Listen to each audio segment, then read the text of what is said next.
Perkenalkan, nama saya Galuh Dwi Krisanti dengan NIM 21030184002. Perkenalkan, nama saya Medina Sania Konita dengan NIM 21030184020. Perkenalkan, nama saya Ahla Nurul Islamia dari PFA 21 NIM 21030184011. Untuk materi pertama, saya akan menjelaskan tentang sifat hakiki manusia. Pengertian sifat hakiki manusia. Sifat hakiki manusia adalah manusia sebagai makhluk individu dan makhluk sosial yang membedakannya dengan makhluk lainnya. Maksudnya, makhluk individu, manusia ini memiliki dua aspek penting, yaitu aspek jasmani dan rohani yang tidak dapat dipisahkan. Sedangkan makhluk sosial, itu maksudnya adalah manusia membutuhkan manusia lain atau manusia butuh berinteraksi dengan masyarakat sekitar, walau terdapat perbedaan. Nah, yang membedakan dengan makhluk lainnya, seperti hewan, itu maksudnya adalah manusia memiliki akal dan pikiran. Walaupun secara biologis, karakteristiknya sama seperti hewan. Hakikat manusia sendiri dilihat dari dimensi, itu antara lain manusia sebagai makhluk individualis, makhluk sosial, makhluk berbudaya, dan makhluk religius. Kemudian, wujud sifat hakiki manusia. Yang pertama adalah kemampuan menyadari diri. Dengan kemampuan menyadari diri, manusia sadar akan perbedaan karakteristik dirinya dengan makhluk lainnya, baik itu orang lain maupun hewan. Selain dapat menyadari bahwa dirinya berbeda, manusia juga mendapat jarak atau distansi dengan lingkungannya. Kemudian yang kedua adalah kemampuan berinteraksi. Kemampuan bereksistensi. Kemampuan bereksistensi adalah kemampuan seseorang dalam menerobos ruang dan waktu, serta batas-batas yang membelenggu dirinya. Nah, karena manusia memiliki kemampuan bereksistensi, maka pada manusia terdapat unsur kebebasan. Dengan kata lain, adanya manusia bukan berada seperti hewan di kandang dan tumbuh-tumbuhan di dalam kebun, melainkan mengada di muka bumi, menurut Trijarkara 1962, 61-63. Yang ketiga adalah kata hati. Kata hati merupakan kemampuan seseorang dalam mengambil suatu keputusan tentang sesuatu yang baik atau buruk, yang benar atau salah bagi dirinya sendiri. Kemudian yang keempat adalah moral. Moral itu disebut juga etika atau perbuatan. Seseorang dikatakan memiliki moral yang tinggi apabila ia mampu menanamkan nilai-nilai yang tinggi pada dirinya, baik dari sikap maupun perbuatan. Kemudian selanjutnya adalah kemampuan bertanggung jawab. Kemampuan bertanggung jawab itu adalah keberanian seseorang dalam menanggung atau menerima semua akibat sesuai kodrat manusia. Ada bermacam-macam bentuk tanggung jawab. Nah, ada tanggung jawab terhadap diri sendiri, terhadap masyarakat, dan terhadap Tuhan. Kemudian selanjutnya adalah rasa kebebasan atau kemerdekaan. Kebebasan ini adalah rasa merdeka, tidak terikat oleh suatu apapun yang membelenggu. Selanjutnya ialah kesediaan melaksanakan kewajiban dan menyadari hak. Kewajiban dan hak adalah dua hal yang tidak dapat dipisahkan. Kewajiban adalah sesuatu yang harus dipenuhi oleh seseorang. Setelah seseorang memenuhi kewajibannya, maka seseorang tersebut akan memperoleh suatu hak. Hak adalah sesuatu yang dapat dituntut setelah melakukan kewajiban. Dalam realitas hidup sehari-hari, umumnya hak diasosiasikan dengan sesuatu yang menyenangkan. Sedangkan, kewajiban dipandang sebagai suatu beban. Benarkah kewajiban dianggap beban oleh manusia? Ternyata bukan. Beban melainkan suatu keniscayaan. Ucap Umar Tirta Harja dan SLA Sulo 2010. Contohnya seperti kewajiban kita sebagai mahasiswa, yakni mematuhi semua peraturan dan ketentuan yang berlaku di universitas, mengikuti perkuliahan yang tepat waktu sesuai dengan jadwal yang ditetapkan, dan dapat menyelesaikan studinya dengan lebih awal dengan memenuhi persyaratan yang berlaku. Dan ada juga hak kita sebagai mahasiswa, yakni memperoleh layanan akademik dan pengajaran sebaik-baiknya sesuai dengan minat bakat, kegemaran, dan kemampuan, serta memperoleh layanan informasi yang berkaitan dengan kegiatan dan hasil studi, mendapatkan bimbingan dalam kegiatan kemahasiswaan, dan mendapat bimbingan penyelesaian studi oleh tenaga pengajar yang bertanggung jawab, seperti dosen wali dan dosen pembimbing tugas akhir. Dan yang terakhir adalah kemampuan menghayati kebahagiaan pandangan Max Scheler tentang manusia. Manusia yang menghargai kebahagiaan adalah pribadi manusia yang menghayati segenap keadaan dan kemampuannya.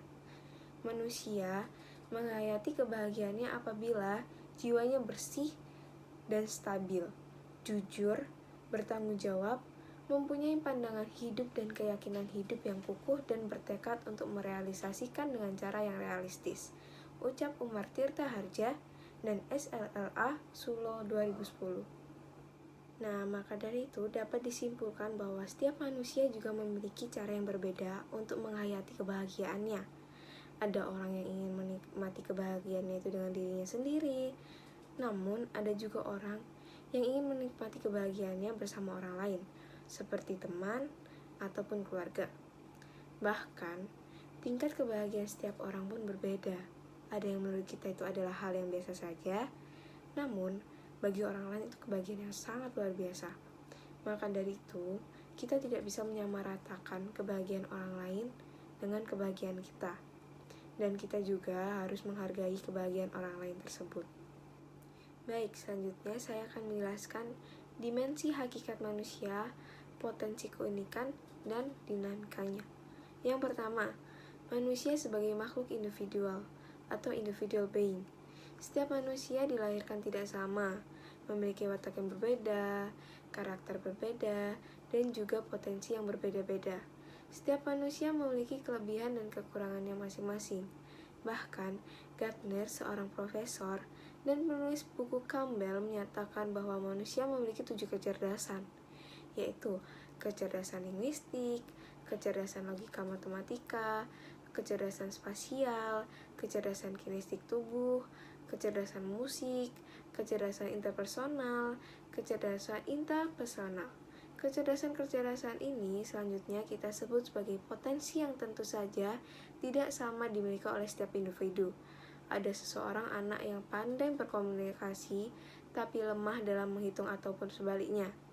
Ada anak yang cerdas dalam melakukan intrapersonal, dia pandai dalam meyakinkan orang lain dan mempunyai jiwa kepemimpinan yang lebih baik. Bahkan dalam menyelesaikan suatu masalah kecil sekalipun, setiap manusia mempunyai kekhasan masing-masing, karena cara pandang, cara berpikir setiap orang yang berbeda.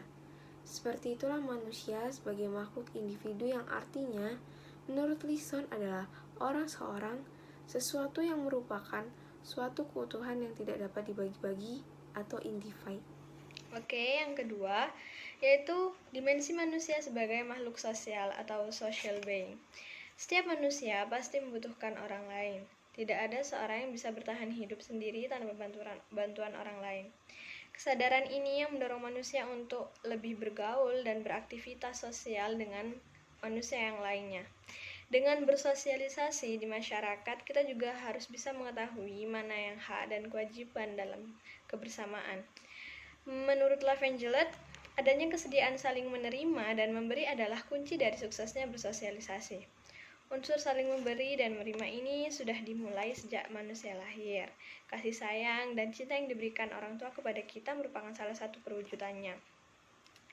Jadi, kita bisa menjadi diri kita ini juga karena adanya interaksi sosial dengan manusia yang lainnya. Sehingga terbentuklah diri kita dengan teman-teman kita, masyarakat, dan juga orang tua. Sehingga pilihlah dimensi sosial ini dengan benar, kawan-kawan, karena lingkungan itu mempengaruhi dari kepribadian diri kita. Oke, yang ketiga, manusia sebagai makhluk moral atau susila, atau disebut juga moral being. Menurut artinya sendiri, susila adalah kepantasan. Pandangan ini menyatakan bahwa manusia sebagai makhluk susila berasal dari kepercayaan bahwa budi nurani manusia yang secara sadar itu mematuhi norma-norma yang ada. Ketika manusia bisa menyadari akan pentingnya norma-norma yang ada, maka manusia dapat memahami mana yang benar dan mana yang buruk, yang enggak benar. Dalam kehidupan bermasyarakat, kita harus mempunyai yang namanya nilai-nilai yang dijunjung tinggi dalam kehidupan. Tanpa adanya nilai-nilai itu dan tanpa adanya kesadaran dari dalam diri manusia, maka kegiatan atau tindakan manusia itu bisa merugikan orang lain. Manusia sebagai makhluk susila ini juga berkaitan dengan etika dan etiket. Etika yang artinya baik, etiket yang artinya kepantasan atau kesopanan. Yang terakhir adalah dimensi keberagamaan. Manusia adalah makhluk religius karena manusia sejak dahulu percaya bahwa adanya kekuatan supranatural yang menguasai hidup di alam semesta. Terlepas dari keberagamaan yang ada di Indonesia, kita telah mengetahui bahwa sejak zaman nenek moyang kita dahulu adanya kepercayaan animisme, dinamisme, dan lain sebagainya. Dalam hal ini menunjukkan bahwa sejak zaman dahulu itu manusia telah mempercayai adanya kekuatan supranatural di alam semesta ini. Beragama merupakan kebutuhan bagi manusia, karena manusia adalah makhluk yang lemah dan butuh tempat untuk bertopang. Sehingga ketika kita menghadapi suatu masalah, kita tidak langsung berputus asa, karena kita percaya bahwa ada hal yang lebih berkuasa dari kita. Tugas kita hanyalah berusaha semaksimal mungkin, dan hasilnya kita serahkan kepada Tuhan Yang Maha Esa. Sekian penjelasan dari kami. Kurang lebihnya mohon maaf. Wassalamualaikum warahmatullahi wabarakatuh.